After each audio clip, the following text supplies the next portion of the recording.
अपना स्पीसीज होता है, जहां पर आप इलेक्ट्रॉन ऐड करवाते हो, वही होता है उसका इलेक्ट्रोनेगेटिविटी कैरेक्टर।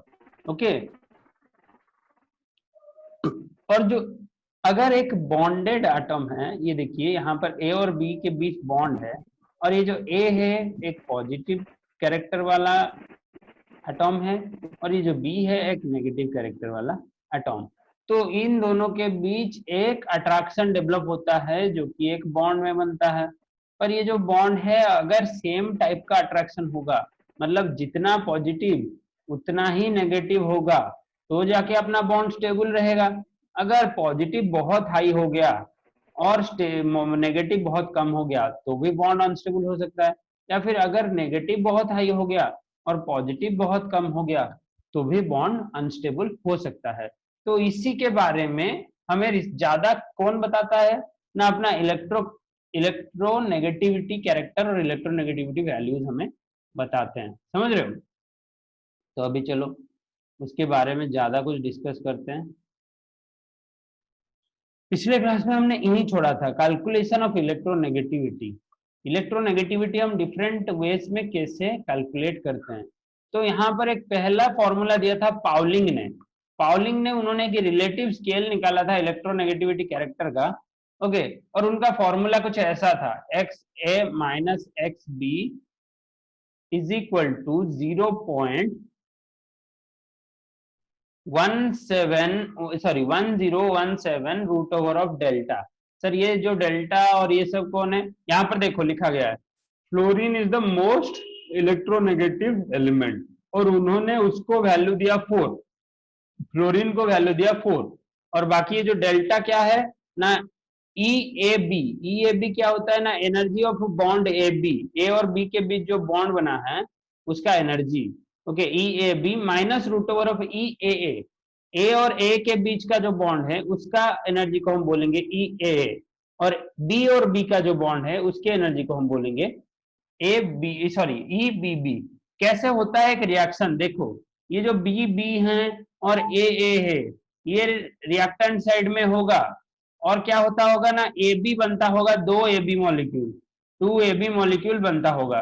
तो क्या होता होगा, ये बॉन्ड टूटता होगा, ये बॉन्ड टूटता होगा, और दो नए बॉन्ड बनते होंगे, दो नए बॉन्ड बनते होंगे किसके किसके बीच ना सर, ए और बी के बीच दो नए बॉन्ड बनते होंगे, और ये जो बी और बी का बीच और ए के बीच दो एक एक नए बॉन्ड, एक एक पुराने बॉन्ड टूटते होंगे। तो बॉन्डिंग या फिर फॉर्मेशन ऑफ मॉलिक्यूल हमने क्या डिस्कस किया था, formation of new bonds and breakage of old bonds. पुराने बॉन्ड टूटते हैं, नए बॉन्ड बनते हैं, उसी को तो हम बोलते हैं अपना बॉन्डिंग वाला कॉन्सेप्ट, हाँ कि नहीं। तो इनका स्केल को अगर हम जनरलाइज कर दें, ये सबको अगर हम नेगेट करके एक फाइनल रिजल्ट में हम पहुंचे, तो यहाँ पर बनता है X A minus X B, electronegativity difference between atom A and B, X A minus X B को ये बताते हैं।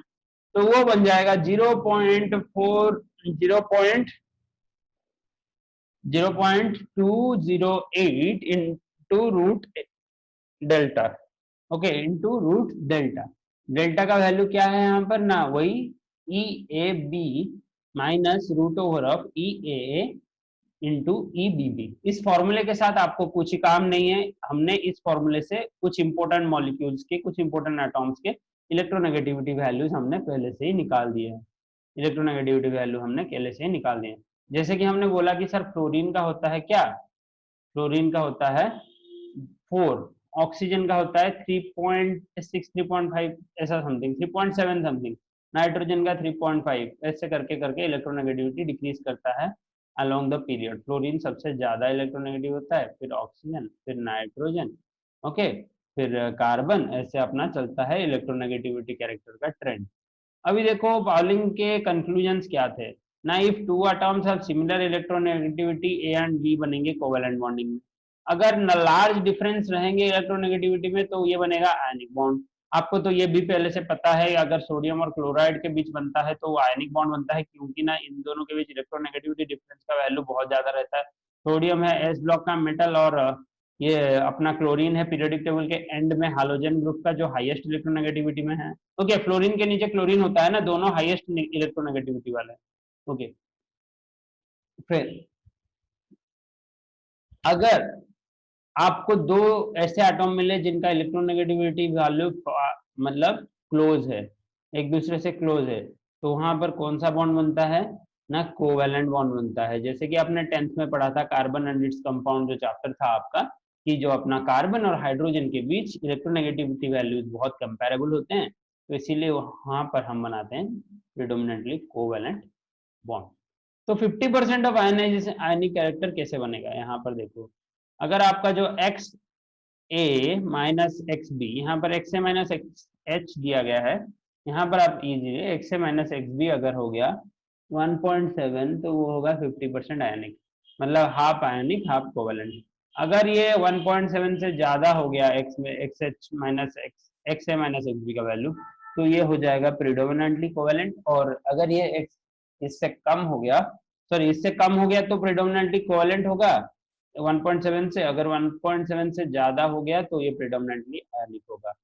ये सब बेसिक बातें हैं, एंट्रेंस के बातें, एंट्रेंस के क्वेश्चंस हैं ये सब, आपके सीबीएसई में ये सब नहीं पूछा जाता। एक बार पढ़ लीजिए अच्छे से, हम अगर पढ़ रहे हैं तो अच्छे से डिस्कस करते हैं। मुलिकन जाफरी स्केल अपना नहीं है, सिलेबस में नहीं है, ऑलरेडी रोचो स्केल हम करते हैं। उसमें क्या बताया गया है ना, इलेक्ट्रोनेगेटिविटी वैल्यूज कैलकुलेट करने के लिए, ऑलरेडी रोचो स्केल में बताया गया है कि इलेक्ट्रोनेगेटिविटी वैल्यूज कैलकुलेट करने के लिए आपके पास एक फॉर्मूला है।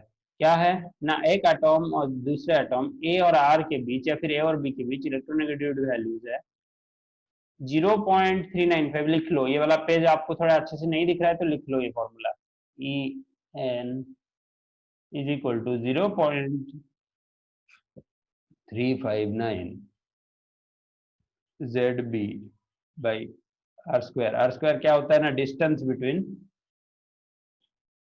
दो ए एंड बी एटॉम। और जो अपना जेड बी क्या होता है ना, अपना बी का जेड ए बी लिख लीजिए इसे, ए और बी के effective nuclear charge. Okay, Z effective या फिर जेड ए बी। ओके, तो यहाँ पर ये इसका फॉर्मूला है, इसी में भी वही रिजल्ट आता है, फ्लोरीन सबसे ज्यादा, उसके बाद ऑक्सीजन, उसके बाद नाइट्रोजन। ये होता है उनका इलेक्ट्रोनेगेटिविटी का कैरेक्टरिस्टिक। और आपको इलेक्ट्रोनेगेटिविटी का ट्रेंड क्या मिलेगा, अभी हम आगे देख के जाके पढ़ते हैं इलेक्ट्रोनेगेटिविटी का ट्रेंड। फैक्टर्स पहले देख लेते हैं, कौन सा फैक्टर अफेक्ट करता है इलेक्ट्रोनेगेटिविटी वैल्यूज को, कौन सा फैक्टर अफेक्ट करता है इलेक्ट्रोनेगेटिविटी वैल्यूज को। ये पेज अच्छे से दिख नहीं रहा है, मैं आपको और एक बार ये पेज उठाने के लिए बोला था, क्योंकि कोई बात नहीं, आप यहाँ से अभी देख लो, आपको विजिबल हो रहा है होगा। ये देखिए इलेक्ट्रोनेगेटिविटी लिखा हुआ है, जो कि इनवर्सली प्रोपोर्शनल है एटॉमिक रेडियस को। मतलब इसका मतलब क्या है, अपना एटॉमिक साइज जितना कम होगा इलेक्ट्रोनेगेटिविटी का वैल्यू उतना ज्यादा होगा। ये दोनों इनवर्सली प्रोपोर्शनल हैं, ये दोनों इनवर्सली प्रोपोर्शनल हैं। सिमिलरली यहाँ पर दिखा गया है electronegativity increases as the effective nuclear charge of the atom or the nucleus increases। Effective nuclear charge जितना बढ़ेगा उतना अपना इलेक्ट्रोनेगेटिविटी का वैल्यू बढ़ेगा, बिकॉज इफेक्टिव न्यूक्लियर चार्ज अगर बढ़ता था तो अपना साइज तो डिक्रीज करता था, इसीलिए अपना इलेक्ट्रोनेगेटिविटी वैल्यू बढ़ेगा। तो ये किस तरफ इशारा कर रहा है ना, ये अपने एंड ऑफ द ग्रुप की तरफ हमें ले जा रहा है। ओके, यहाँ पर देखिए the electron negativity increases as the oxidation number of positive charge atoms increases. तो अगर पॉजिटिव चार्ज एटम्स के ऑक्सीडेशन नंबर इंक्रीज करेंगे, okay, then the electronegativity increases. यहाँ पर देखिए four most electronegativity elements, fluorine, उसके बाद ऑक्सीजन, उसके बाद नाइट्रोजन, उसके बाद क्लोरीन। ये मत लिख लेना कि ऑक्सीजन के बाद क्लोरीन, सॉरी फ्लोरीन के बाद क्लोरीन होता है, फ्लोरीन से कम इलेक्ट्रोनेगेटिविटी है ऑक्सीजन, उसके नीचे है नाइट्रोजन, उसके बाद आता है क्लोरीन, बिकॉज क्लोरीन के पास एक्स्ट्रा एक सेल होता है, वो थर्ड पीरियड में लाया करता है, और उसके पास एक एक्स्ट्रा सेल होता है, उसका साइज थोड़ा बड़ा होता है। और यहाँ पर आपको फैक्टर्स में तो अभी ही पता चला है कि एटॉमिक साइज और जेड इफेक्टिव बहुत ही इंपॉर्टेंट रोल प्ले करते हैं इसमें ना, इलेक्ट्रोनेगेटिविटी के वैल्यूज कैलकुलेट करने में।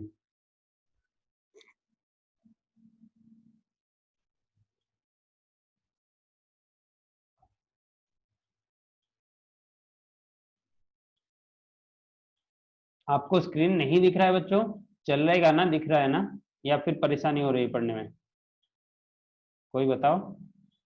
No sir. ओके, चल रहा है तो मैं आपको और एक बार बुला देता हूँ, जो जो आपको लिखना है अभी आप आराम से लिख लीजिए बैठ के। क्या होता है ना, if S character in the hybrid state of the atom increases, अगर एस कैरेक्टर इंक्रीज करता है मतलब बॉन्डिंग कहाँ तरफ शिफ्ट होता है ना, एसपी के तरफ। एसपी में एस कैरेक्टर सबसे ज्यादा है 50%, उसके बाद sp2 में एस कैरेक्टर है 33%, उसके बाद sp3 में एस कैरेक्टर है 25%। बिकॉज यहाँ पर एक एस है एक पी है, 50-50 शेयर पड़ता है। यहाँ पर दो पी है एक एस है, तो कितना परसेंटेज शेयर पड़ेगा आपका, दो भाई हैं आपकी तरफ और आप अकेले हो, तो ये हो गया 33%। और उस तरफ आपके तरफ तीन लोग हैं और दूसरे तरफ एक आदमी है, तो क्या हो जाएगा ना, उसका शेयर पड़ जाएगा 25%। ऐसे ही इलेक्ट्रोनेगेटिविटी वैल्यूज भी डिक्रीज करता जाता है अगर एस कैरेक्टर डिक्रीज करता है। तो ये एक वेरी इंटरेस्टिंग कॉन्सेप्ट है, यहाँ से आपको पता चल जाएगा कार्बन और नाइट्रोजन के डिफरेंट बॉन्डिंग्स के एस कैरेक्टर के बारे में। अगर नाइट्रोजन sp3 बाउंड है या फिर कार्बन sp3 बाउंड है तो उसका इलेक्ट्रोनेगेटिविटी वैल्यू कम होगा। अगर वो sp3 में बॉन्डेड है तो उसका इलेक्ट्रोनेगेटिविटी वैल्यू उससे ज्यादा होगा। अगर वो sp में बॉन्डेड है तो उसका इलेक्ट्रोनेगेटिविटी वैल्यू उससे ज्यादा होगा। जिन्होंने ऑर्गेनिक क्लास किया है यूट्यूब में, एक दो ऑर्गेनिक क्लास जो आए हैं अपडेट हुए हैं, उसी में जो उन्होंने क्लास किया था वो जो अगस्त में, तो उन्होंने sp2 sp3 sp के बारे में अच्छे से पढ़ा होगा। और sp3 क्या होता है ना, अल्केन होता है, अल्केन होता है और ये सबसे कम इलेक्ट्रोनेगेटिव होता है। उसके बाद sp2 क्या होता है ना, अल्कीन होता है। हाँ कि नहीं, ये सब हमने डिस्कस किया था वहां पर। कोई बात नहीं, आपको यहाँ पर भी जूम में हम डिस्कस करेंगे, ऐसे मत सोचो कि कुछ छोड़ दिया हमने। कोई बात नहीं, जिन्होंने पढ़ा अच्छा है, जिन्होंने नहीं पढ़ा और एक बार मेरे साथ पढ़ेंगे। तो अल्काइन होता है सबसे ज्यादा इलेक्ट्रोनेगेटिव। किसके बेसिस में हम कह रहे हैं ना, हाइब्रिडाइजेशन के बेसिस पे। यहाँ पर sp होता है और यहाँ पर sp2 होता है और यहाँ पर sp3 होता है, तो आप यहाँ से समझ रहे होंगे कि सर हाइब्रिडाइजेशन एक इंपॉर्टेंट रोल प्ले करता है इलेक्ट्रोनेगेटिविटी वैल्यूज का डिसाइड करने में। और यहाँ पर इलेक्ट्रोनेगेटिव वैल्यू कम होते हैं कहाँ पर ना, जहाँ पर हाइब्रिडाइजेशन एस कैरेक्टर सबसे कम होता है। अगर एस कैरेक्टर ज्यादा हुआ तो अपना इलेक्ट्रोनेगेटिविटी वैल्यू ज्यादा होगा। The elements have higher value of ionization energy and electron affinity, ये क्या लिखा गया पता नहीं, generally have higher value of electron negativity। तो जिसका आयनाइजेशन एनर्जी और इलेक्ट्रॉन अफिनिटी ज्यादा होता है वो उसका इलेक्ट्रोनेगेटिविटी वैल्यू भी सबसे ज्यादा होता है। जैसे कि क्लोरीन और फ्लोरीन का केस एक स्पेशल केस है, वहां पर इलेक्ट्रॉन अफिनिटी ज्यादा नहीं होता पर इलेक्ट्रोनेगेटिविटी सबसे ज्यादा होता है। बिकॉज फ्लोरीन का स्मॉल साइज होता है, स्मॉल छोटा सा साइज होता है। फ्लोरीन का दो ही ऑर्बिटल हैं, एफ हैं, तो यहाँ पर पहले ऑर्बिटल में दो इलेक्ट्रॉन और यहाँ पर दूसरे ऑर्बिटल में बहुत ज्यादा इफेक्टिव चार्ज में 7 इलेक्ट्रॉन है। अगर एक आठवां इलेक्ट्रॉन यहाँ पर आने की कोशिश करता है, अगर एक आठवां इलेक्ट्रॉन यहाँ पर आने की कोशिश करता है बाहर से, तो क्या होता है, उस इलेक्ट्रॉन को कैसा एक फोर्स, अपोजिंग फोर्स मिलता है। देखो आपका एक छोटा सा रूम है और वहां पर पहले से ही आप बहुत सारे दोस्त बैठे हुए हो, तो अगर मैं वहां पर अंदर घुसने की कोशिश करूंगा तो मुझे एक अपोजिट फोर्स आएगा। उस फोर्स को हम क्या बोलेंगे, इंटर इलेक्ट्रॉनिक रिपल्सन वाला फोर्स, इंटर इलेक्ट्रॉनिक रिपल्सन वाला फोर्स। ओके, इसी फोर्स की वजह से जो इलेक्ट्रॉन अफिनिटी वैल्यू है फ्लोरीन का कम होता है। किससे ना, क्लोरीन से। भाई क्लोरीन का 3 रूम है, मतलब 3 ऑर्बिटल हैं, और वो जो तीसरा वाला रूम जहां पर मैं जाने वाला हूँ या फिर इनकमिंग इलेक्ट्रॉन जाने वाला है वो बहुत बड़ा है, तो वहां पर वो उसको इजीली अकोमोडेट कर देता है। इसीलिए दो, यहाँ पर आप लिख सकते हो, दो fluorine has maximum electron negativity value, but in case of electron affinity value chlorine is greater than fluorine, because fluorine has a smaller size and inter-electronic repulsion plays a big role to decrease its electron affinity, to decrease its electron affinity, okay, because of small size। या आप लिख लो एक अच्छे से copy में, फिर आगे देखते हैं ये 8वां पॉइंट हमें क्या बताता है।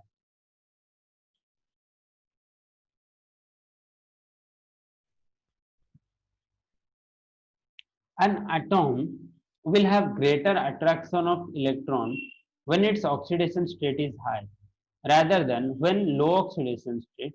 Increase of positive oxidation state, अभी ये पढ़ा हमने, पॉजिटिव ऑक्सीडेशन स्टेट ज्यादा होगा तो इलेक्ट्रोनेगेटिविटी वैल्यू इंक्रीज करेगा। जैसे कि SF6 में सल्फर का ऑक्सीडेशन स्टेट क्या आ जाएगा भाई, +6। तो यहाँ पर उनका इलेक्ट्रोनेगेटिविटी सल्फर का ज्यादा होगा in compare to SF2। SF2 में क्या होता था ना, सल्फर का ऑक्सीडेशन स्टेट +2 रहता था। तो ऑक्सीडेशन स्टेट जहां पर ज्यादा होगा वहां पर इलेक्ट्रोनेगेटिविटी वैल्यू ज्यादा होगा, हाँ कि नहीं। अभी आप लोगों का लंच तो शायद खत्म हो गया होगा, इतना लेट तक तो किसी का लंच नहीं रहता। एक बच्चा मुझे बोल रहा था सर मेरा लंच टाइम होता है 3 बजे, मैं बोला कोई बात नहीं, मैं भी सोने के बाद उठ के आपका क्लास लूंगा, तो आप थोड़ा लंच को अपना जल्दी करवा दीजिए घर में बोल के। ओके, तो यहाँ पर पीरियडिसिटी देखते हैं, जैसे कि हम हर कैरेक्टर के बाद पीरियडिसिटी पढ़ते थे, इस कैरेक्टर के बाद भी हम पीरियडिसिटी पढ़ेंगे। तो यहाँ पर क्या होता है ना, अगर हम डाउन द ग्रुप जाएंगे तो इलेक्ट्रोनेगेटिविटी डिक्रीज करता है, और इलेक्ट्रो पॉजिटिव कैरेक्टर इंक्रीज करता है down the group, electronegative character decrease करता है डाउन द ग्रुप। ये वाला पॉइंट आप आराम से लिख सकते हैं ग्रुप में क्या होता है। बट ये जो पीरियड में होता है बहुत ही ज्यादा कॉम्प्लिकेटेड होता है, तो पीरियड के बारे में अच्छे से डिस्कस करेंगे। पहले आप डाउन द ग्रुप वाले कॉन्सेप्ट को लिख लीजिए, क्या लिखेंगे ना sir, electronegativity value down the group decrease करता है बिकॉज इलेक्ट्रॉन पॉजिटिव वैल्यू या फिर इलेक्ट्रो पॉजिटिविटी इंक्रीज करता है down the group, metallic character increase करता है, इसलिए इलेक्ट्रोनेगेटिविटी वैल्यू डिक्रीज करता है। आगे नहीं बच्चों, वाला पॉइंट टू बी नोटेड, जल्दी से नोट कर दो। फिर हम आगे चलेंगे, वेरिएशन इन पीरियड। ओके, जो भी पढ़ना है पढ़ो, जितना कम पढ़ सकते हो पढ़ो, पर ये जो पार्ट है, ये जो पार्ट है जो इसमें लिखा गया है, ये जो पार्ट है जिसमें लिखा गया है कि आपको ट्रेंड याद रखना है, उसी ट्रेंड को अच्छे से याद रखो, उसी ट्रेंड को अच्छे से याद करो। अभी जियो का क्या चल रहा है फंडा, जियो इतना स्लो क्यों हो रहा है हर जगह, आपका भी हो रहा है क्या स्लो? अरे आपको अच्छे से मतलब ये कोई नेटवर्क का दिक्कत नहीं होता है ना ऑनलाइन क्लास के टाइम में? अगर नेटवर्क का नो दिक्कत, सर। हाँ होता है, नो सर, बीच बीच में। नहीं होता है तो ओके। मेरा वीडियो अगर कभी ऑडियो या फिर वीडियो अगर रुके तो बोल देना, मैं वीडियो ऑफ कर दूंगा। आज कैमरा लगा हुआ है इसलिए वीडियो ऑन कर दिया, कोई बात नहीं।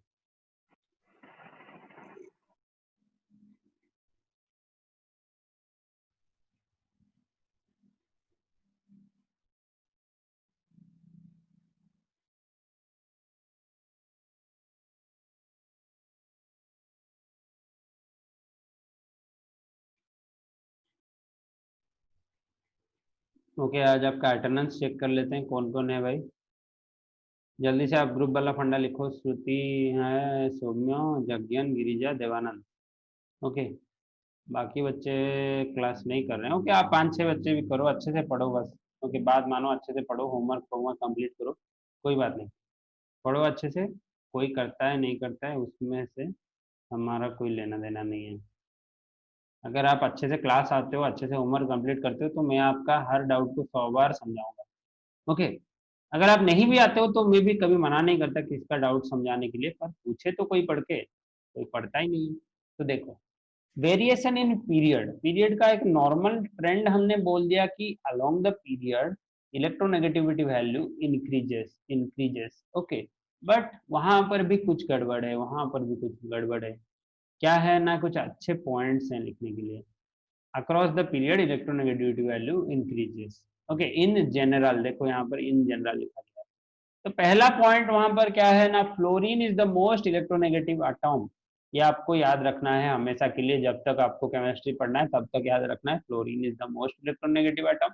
और मोस्ट पॉजिटिव एटॉम कौन है ना, सीजियम, या फिर उसका नाम है लिस्ट इलेक्ट्रोनेगेटिव एटॉम। सीजियम होता है एस ब्लॉक के सबसे नीचे, जो कि है सबसे नीचे इस ब्लॉक का, और फ्लोरीन होता है पी ब्लॉक के सबसे एंड में, एफ। ओके, और ये सीजियम होता है, प्लस माइनस मत लिखिए। तो ये होता है सबसे ज्यादा electro positive metal, positive metal, और ये सबसे इलेक्ट्रोनेगेटिव नॉन मेटल होता है, ये सबसे ज्यादा इलेक्ट्रोनेगेटिव नॉन मेटल होता है। ओके, तो मेटल को हम कैसे डिफाइन करते थे, पॉजिटिव कैरेक्टर से, और नॉन मेटल को हम डिफाइन करते थे इलेक्ट्रोनेगेटिव कैरेक्टर से। तो यहाँ पर देखिए इस पार्ट को जूम कीजिए, पॉइंट 2 को। Electronegativity of transition metals like their ionization energy vary. Okay, electronegativity vary करता है और वो एटॉमिक रेडियस और इलेक्ट्रोनेगेटिविटी के ऊपर डिपेंड करता है, उसके बारे में मत सोचिए आप। और नॉन मेटालिक एलिमेंट्स के इलेक्ट्रोनेगेटिव हाई होते हैं और मेटल के इलेक्ट्रोनेगेटिव वैल्यूज लो होते हैं, जैसे मैंने अभी बताया। और आप अगर एक बार पीरियोडिक टेबल को अच्छे से सीख जाते हो कि किस तरफ नॉन मेटल्स रहते हैं, जो कि जनरली इस ऊपर की तरफ अपने राइट हैंड साइड में नॉन मेटल्स रहते हैं, फ्लोरीन ग्रुप हो, क्लोरीन ग्रुप, तो उसके बाद ऑक्सीजन फैमिली हो, उसके बाद नाइट्रोजन फैमिली हो, कार्बन फैमिली में 2 नॉन मेटल हैं, सॉरी एक ही नॉन मेटल है कार्बन, उसके नीचे जो सिलिकॉन है, उसके नीचे सिलिकॉन है, सिलिकॉन के नीचे जर्मानियम है, ये सब सेमी मेटल्स है। और नॉन मेटल का और एक ग्रुप क्या है, नोबल गैस है, उसको छोड़ दो, उसका कोई मेटलिक कैरेक्टर हम कैलकुलेट नहीं करते। तो अब हैलोजन ग्रुप में सारे एलिमेंट्स जितने भी हैं आयोडीन तक, क्लोरीन, क्लोरीन, ब्रोमीन, आयोडीन, ये सब हैं अपने नॉन मेटल्स। उसके बाद ऑक्सीजन फैमिली में कौन कौन नॉन मेटल है, ऑक्सीजन, उसके नीचे सल्फर, उसके नीचे सेलेनियम, उसके नीचे टेलुरियम, टेलुरियम रहता है सेमी मेटल, चलो उसे नॉन मेटल में ही ले लो। उसके बाद रहता है अपना ग्रुप 15। ग्रुप 15 में कौन कौन नॉन मेटल है, nitrogen, phosphorus. Okay, nitrogen, phosphorus, arsenic semi metal में आता है, नॉन मेटल नहीं होता। उसके बाद नॉन मेटल है कार्बन है। इतना ही आपको नॉन मेटल आपके पास इतने ही है। और मेटल आपके पास कितने हैं, भर भर के है भाई, पूरा एस ब्लॉक में 6 7 7 14, उसके बाद डी ब्लॉक में कितने मेटल्स हैं, डी ब्लॉक में 40, उसके बाद एफ ब्लॉक में 28, इतने मेटल आपके पास भर भर के है, समझ रहे हो। तो मेटल्स के बारे में आपको कभी डेफिशिएंसी नहीं होगा, पर नॉन मेटल्स बहुत ही गिने चुने हैं। अभी आपको मैंने गिन के सुना दिया कि 10 12 इतना ही तो नॉन मेटल है अपने पीरियोडिक टेबल में। ओके, बाकी सारे मेटल्स हैं, सेमी मेटल में भी बहुत कम है। तो आपको फिर लिक्विड मेटल कौन होता है, मर्क्यूरी होता है। लिक्विड नॉन मेटल कौन होता है, ब्रोमीन होता है, ब्रोमीन लिक्विड नॉन मेटल होता है। लिक्विड मेटल होता है मर्क्यूरी, मर्क्यूरी है डी ब्लॉक में, ब्रोमीन है पी ब्लॉक में। ओके, ये सब आपको छोटी छोटी चीजें पीरियोडिक टेबल के बारे में याद होना चाहिए। फिर धीरे धीरे हम पढ़ेंगे, उस सब के बारे में भी पढ़ेंगे, कौन कहाँ पर है, ये तो हमने पढ़ लिया है शायद। एस पी डी एफ ये सब हम पढ़ रहे थे ना, कौन सा एलिमेंट कहाँ पर है, पीरियोडिक टेबल पहले क्लास में हमने दिखाया था। ओके, तो हो सके तो जाके वो वाला वीडियो और एक बार रिवाइज कर लो, आपके लिए पड़ा हुआ है प्लेलिस्ट में। ओके, तो अभी हम आज के सबसे इंपॉर्टेंट पार्ट में चलते हैं, जो है diagonal relationship. Okay sir, diagonal relationship ये क्या नया फंडा है, डायगोनल रिलेशनशिप आप क्या बता रहे हैं। देखो, कभी आपने डायगोनल ड्रॉ किया है, डायगोनल कभी आपने ड्रॉ किया है, जैसे आपने एक स्क्वायर बनाया, तो इस स्क्वायर का डायगोनल क्या होगा, इस रेक्टेंगल या फिर स्क्वायर का डायगोनल क्या होगा, ऐसे कुछ होगा। अरे यही तो है डायगोनल, पढ़े हो कि नहीं पढ़े हो कुछ भी मैथमेटिक्स, ज्योमेट्री। ओके, यही तो है डायगोनल। Yes sir. ये जो डायगोनल है, यस सर। हाँ, तो अगर हम पीरियोडिक टेबल को भी ऐसा एक रेक्टेंगल ले लें, तो यहाँ पर अगर पीरियोडिक टेबल में ऐसे आप डायगोनल बना सकते हो। इसी डायगोनल के अलोंग कुछ सिमेट्रिक प्रॉपर्टीज होते हैं, कुछ एलिमेंट में सिमेट्रिक प्रॉपर्टीज देखे जाते हैं। इसी डायगोनल के अलोंग कुछ एलिमेंट्स में सिमेट्रिक प्रॉपर्टीज देखे जाते हैं, तो इसको हम बोलते हैं डायगोनल रिलेशनशिप, डायगोनल रिलेशनशिप। और इलेक्ट्रोनेगेटिव एंड डायगोनल रिलेशनशिप का एक हेडिंग लगाओ, और यहाँ पर अच्छे से ये दोनों पॉइंट लिखो, ये बार बार एग्जाम में पूछे जाते हैं, आपके एग्जाम में भी और एंट्रांस में भी, समझ रहे हो। तो यहाँ पर देखो, moving one place right across the periodic table the increased nuclear charge holds the electron more tightly to the atom. Electron को ज्यादा एटम से खींचता है, अगर हम अलोंग द पीरियड जाते हैं, इलेक्ट्रोनेगेटिविटी वैल्यू इंक्रीज करता है। और moving down the group with the extra shell of the electron decreases the attraction and the nucleus of the outer electron, so electronegativity value decrease करता है। तो a diagonal move means that these effect tends to compensate for one another। अगर अब हम एक diagonal में आगे चले जाएं, तो ये जो दोनों इफेक्ट है नीचे और ऊपर वाले, ये कंपनसेट हो जाते हैं यहाँ पर, ये कंपनसेट हो जाते हैं यहाँ पर। तो ऐसे हम कितने डायगोनल पेयर निकाल पाए, ऐसे हम कितने डायगोनल पेयर निकल पाए। पहला पेयर तो अपना फेमस वाला पेयर है लिथियम मैग्नीशियम का पेयर, लिथियम मैग्नीशियम का पेयर बहुत फेमस है। देखो, अगर आप लिथियम से आगे जाते हो पीरियड में, बेरिलियम है। अगर आप बेरिलियम से नीचे जाते हो ग्रुप में, तो क्या है, मैग्नीशियम है। और अगर आप लिथियम से नीचे जाते हो ग्रुप में, तो सोडियम है। तो ऐसे अगर आपने एक डायगोनल ड्रॉ किया, तो लिथियम का डायगोनल कहाँ पर जाके क्रॉस करेगा ना सर, मैग्नीशियम में जाके क्रॉस करेगा। तो फिर ये जो लिथियम और मैग्नीशियम का इलेक्ट्रोनेगेटिविटी वैल्यू सेम होगा, बिकॉज यहाँ पर सेम क्यों हो रहा है, बिकॉज यहाँ पर जो दोनों कैरेक्टर जो इलेक्ट्रोनेगेटिविटी वैल्यू डिसाइड करते हैं, साइज और अट्रैक्शन, ये दोनों आंखें कंपनसेट हो रहे हैं ईच अदर के लिए, कंपनसेट हो रहे हैं ईच अदर के लिए। यहाँ पर एक बढ़ रहा है सेल जरूर, मैग्नीशियम में एक एक्स्ट्रा सेल जरूर है, 3 सेल जरूर है, पर यहाँ पर एक एक्स्ट्रा यहाँ पर इफेक्टिव न्यूक्लियर चार्ज भी है जो कि अट्रैक्शन ज्यादा करता है। यहाँ पर एक एक्स्ट्रा प्रोटॉन भी है जो कि अट्रैक्शन ज्यादा करता है अपने आउटर इलेक्ट्रॉन के साथ। तो ये बन गया अपना diagonal relationship of electronegativity values in lithium and magnesium pair. ऐसे ही और पेयर हम बना सकते हैं बेरिलियम और एल्यूमिनियम का, और बोरोन और सिलिकॉन का। यही 3 है, इससे ज्यादा नहीं होता, यही 3 है, इससे ज्यादा नहीं होता। तो because this lithium and magnesium show similar property, A diagonal relationship between these elements. तो ऐसे ही और डायगोनल एलिमेंट रिलेशनशिप कहाँ पर है ना, लिथियम मैग्नीशियम को छोड़ के बेरिलियम एल्यूमिनियम और बोरोन सिलिकॉन में भी अपना डायगोनल रिलेशनशिप होता है। बेरिलियम एल्यूमिनियम और बोरोन सिलिकॉन में भी अपना डायगोनल रिलेशनशिप होता है। तो क्या होता है ना, आपको पता है डाउन द ग्रुप क्या होता है, आपको पता है। ओ ये क्या है, सॉरी, ये अपना जो होता है 10 मिनट अभी बाकी है, तो देखो।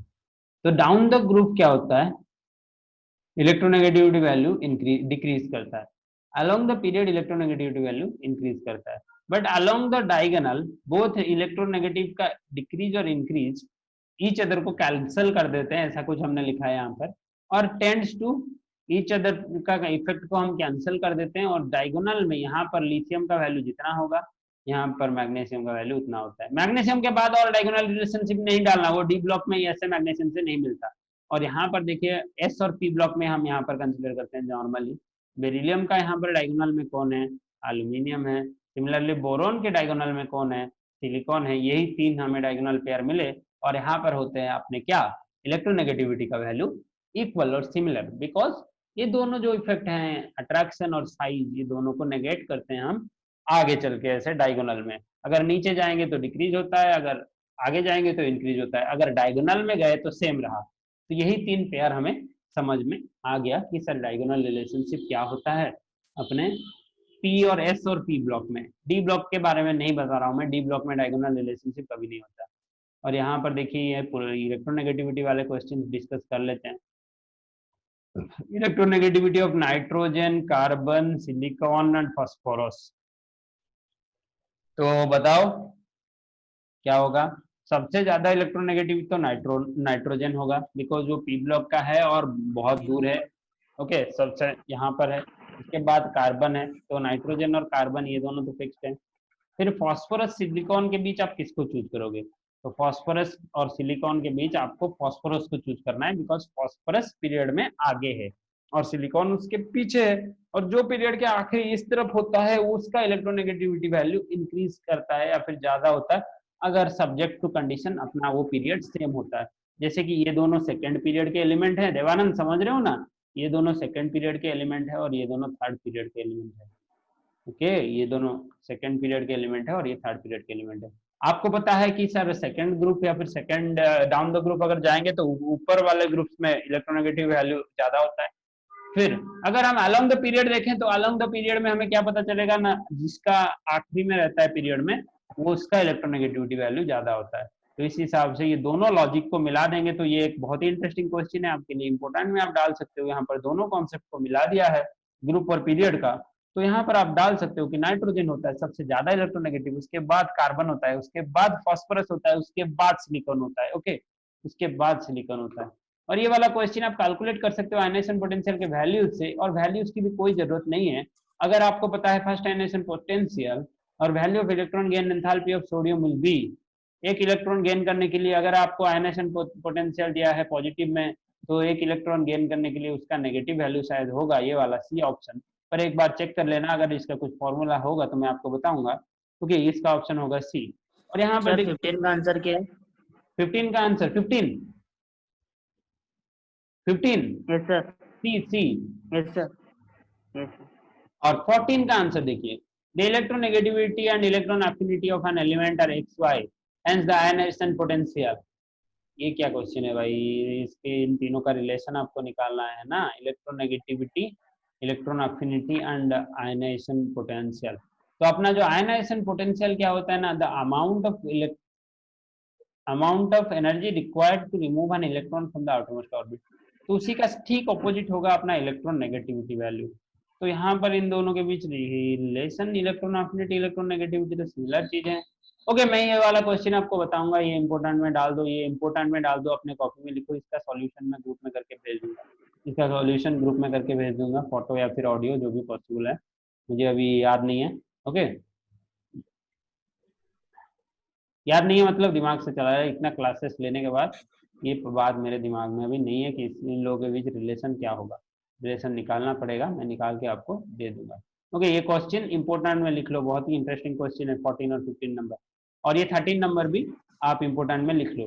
बाकी ये क्या है ना, electronegativities of element A and B 1.2 तो बॉन्डिंग क्या होगा, डिफरेंस कितना है, डिफरेंस कितना है, डिफरेंस निकाल दो, 2.2 आ रहा है, 2.2 आ रहा है, तो वो ग्रेटर देन क्या हो गया 1.7, 2.2 इज ग्रेटर देन 1.7, एक्स का वैल्यू है 1.7, तो ये कौन सा बॉन्ड बनाएगा, आयनिक बॉन्ड बनाएगा।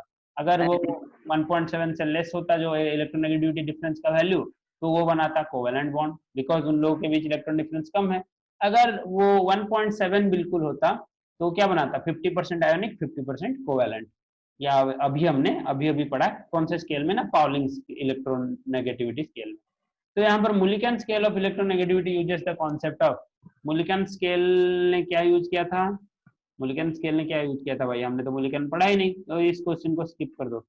फिर ये वाला क्वेश्चन क्या दिया गया है 10, which of the following set of elements are arranged in order of increasing electronegativity। तो सल्फर का इलेक्ट्रोनेगेटिविटी सबसे ज्यादा होगा, उसके बाद ज्यादा होगा फॉस्फोरस का, उसके बाद ज्यादा होगा सिलिकॉन का।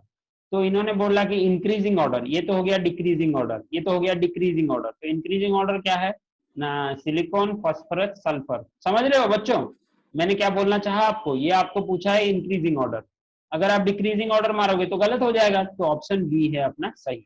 ऐसे क्वेश्चन में थोड़ा आपको दिमाग लगाना होता है, जो पूछा गया अगर डिक्रीजिंग ऑर्डर पूछता तो ऑप्शन आप सी लगाते, वो सही होता, यहाँ पर इंक्रीजिंग ऑर्डर पूछा है तो आप ऑप्शन बी लगाओगे। Very nice.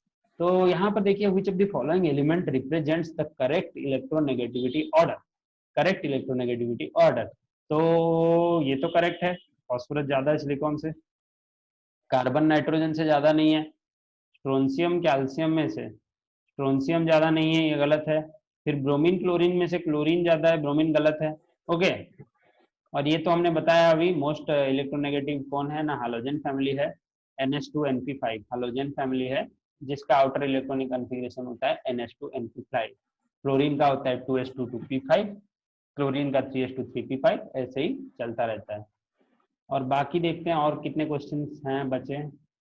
ओके, ये देखो highest electronegativity belongs to second period and 17 group, और ये तो हमने अभी किया, क्या है ना, फ्लोरीन का सबसे ज्यादा है, उसके बाद है फ्लोरीन के बाद ऑक्सीजन, फ्लोरीन के बाद oxygen. Which of the following represent the correct order of increasing electron gain enthalpy with negative sign for elements? Okay, okay okay okay, negative sign for elements, तो यहाँ पर देखिए करेक्ट ऑर्डर क्या होगा, electron gain enthalpy का, electron affinity is positive when oxygen, ये वाला B होगा ये देखो, और यहाँ पर इलेक्ट्रॉन नेगेटिविटी का ऑर्डर आपका आ जाएगा, पहले आ जाएगा फ्लोरीन, उसके बाद आपको मिलेगा ऑक्सीजन आना चाहिए, बट ये ऑप्शन भी सही रहेगा, अगर ऑक्सीजन और फ्लोरीन के वैल्यूज हम इलेक्ट्रॉन गेन एंथैल्पी के कंपेयर करें तो ऐसे ही आते हैं डिफरेंस, तो ये ऑप्शन ए सही रहेगा आपके लिए। तो यहाँ पर देखिए which of the following have most negative electron affinity. Sir हाँ, तो ये सर होगा 5 नंबर का आंसर बी होगा ना सी होगा? electron affinity is positive when O2 minus is found from O minus, ये वाला ही होगा, बी वाला ही होगा। ओके, और अगर O से O प्लस जा रहा है, O plus is form from O, तो वहां पर इलेक्ट्रॉन अफिनिटी क्या होगा, वहां पर इलेक्ट्रॉन अफिनिटी का कोई डेफिनेशन ही नहीं रहेगा, जीरो ही रहेगा। ओके, मैं देख लूंगा, तो फिर ये वाला क्वेश्चन भी आपके लिए देख लूंगा। ये सब इनऑर्गेनिक के क्वेश्चन जो होते हैं, यहाँ पर लॉजिक ढूंढना बहुत ही इंपॉर्टेंट पार्ट रहता है अपना, और एप्लीकेशन आप भी करना सीखो, और मैं भी आपको करेक्ट वे दिखाता रहूंगा कैसे क्या एप्लीकेशन हम करते हैं, और यहाँ पर करेक्ट स्टेटमेंट तो आपको मिल गया होगा जरूर। ओके, करेक्ट स्टेटमेंट तो मिल गया होगा आपको जरूर। मैं इस एक्सरसाइज का आंसर शीट भेजूंगा आपको, और जो क्वेश्चंस मैंने 2 3 4 बताए उसका एक्सप्लेनेशन भी आपको ग्रुप में भेज दूंगा। आज ही भेजने की कोशिश करूंगा, टेंशन मत लो। तो pick up the correct statement. Correct statement क्या है ना, electron affinity directly proportional to size. Directly होता था इलेक्ट्रॉन अफिनिटी साइज के साथ, नहीं इन्वर्सली होता था शायद। तो greater the effective nuclear charge greater will be the magnitude of electron gain enthalpy, ये शायद सही था। और magnitude of electron gain enthalpy for addition of electron shows the order of SPDF. क्या था भाई, ये भी आपके लिए होमवर्क रहा, आपको थ्योरी पढ़ना है और ये क्वेश्चन कंप्लीट करना है। अगर कुछ भी डाउट है तो ग्रुप में मैसेज कर दो। अभी और एक क्लास है, हम आपका क्लास यहीं खत्म करते हैं। अभी आपने आप ही खत्म हो जाएगा, 40 मिनट होने वाला है, तो हम ही खत्म कर देते हैं। बहुत बढ़िया, एंड मीटिंग। थैंक यू बच्चों।